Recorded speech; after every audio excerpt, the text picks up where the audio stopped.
Mark Medish, welcome, and let's get right to it. The committee that approved this compendium is a striking one, very high level, representing the intelligence services and the foreign ministries. So as you can see, it's under the auspices of Sergey Naryshkin, who's the head of the foreign intelligence services and a close advisor of President Putin. General Gerasimov is on the panel. Deputy Foreign Minister Ryabkov is on the panel.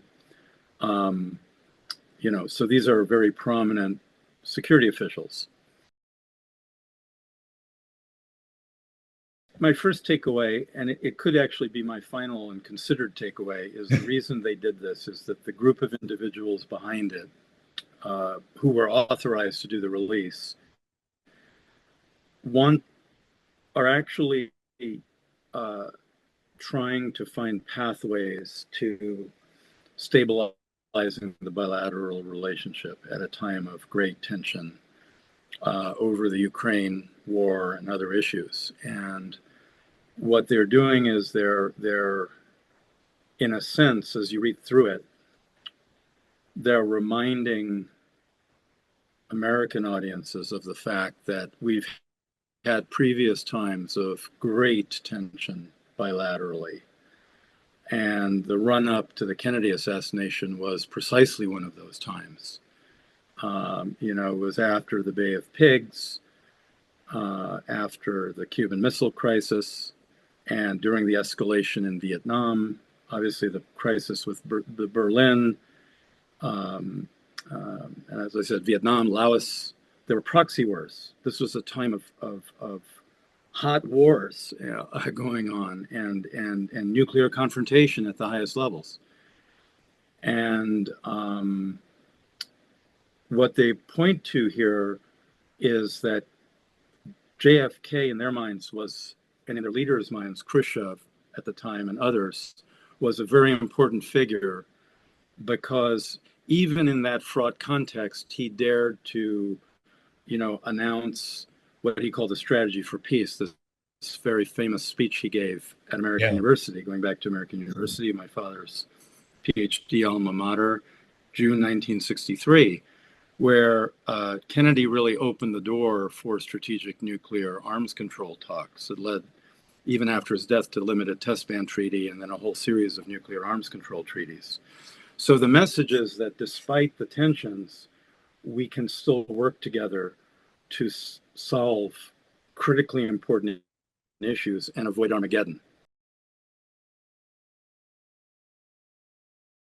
It's a faction of like-minded senior officials from the intelligence services and the power ministries who are at a minimum interested in exploring options for ceasefire, for an exit. Mm-hmm. They're very careful about it. They're not going to go out there and look like they're giving up or again, this is part of the problem of a war situation, that anyone who talks about peace risks being denounced as, guess what, Chamberlain at Munich or something like that, right? Right. We think that only happens on our side. It happens on all sides. Right. We think we're the only people who are patriotic. No, patriotism is in all countries.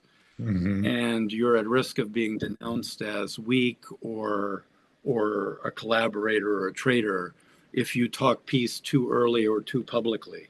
Uh-huh. So this is all quite nuanced. But yes, I think there is a group, let's call them pragmatists, who are looking for exit ramps.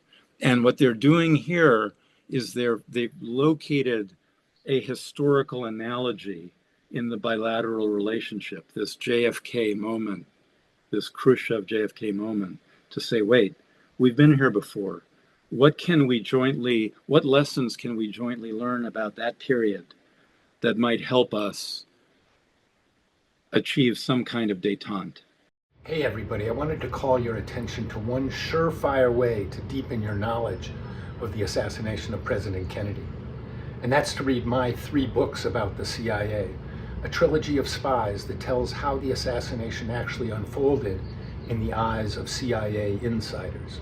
You see, my work on JFK's assassination is rooted not in the literature of conspiracy, but in the history of CIA operations. And that makes all the difference when it comes to understanding the events that culminated on November 22nd, 1963. You'll want to check out my 3 CIA books that tell the story of the founding generation of the Central Intelligence Agency and what 3 insiders actually thought about JFK's assassination. Meet charismatic Station Chief Winston Scott as he surveils Lee Harvey Oswald 6 weeks before Dallas. Meet urbane CIA Director Richard Helms as he fends off President Richard Nixon's attempts to blackmail him over JFK's assassination. Meet James Angleton, the ingenious, paranoid, and sinister counterintelligence chief who had controlled the agency's file on Oswald since 1959. In these books, you'll see the real historical foundation of the events that led to President Kennedy's assassination, and you'll understand this event in a much deeper way. Check out my books at jeffersonmorleybooks.com. You can buy all of these books there, as well as my other nonfiction book, Snowstorm in August. So check out The Trilogy of Spies.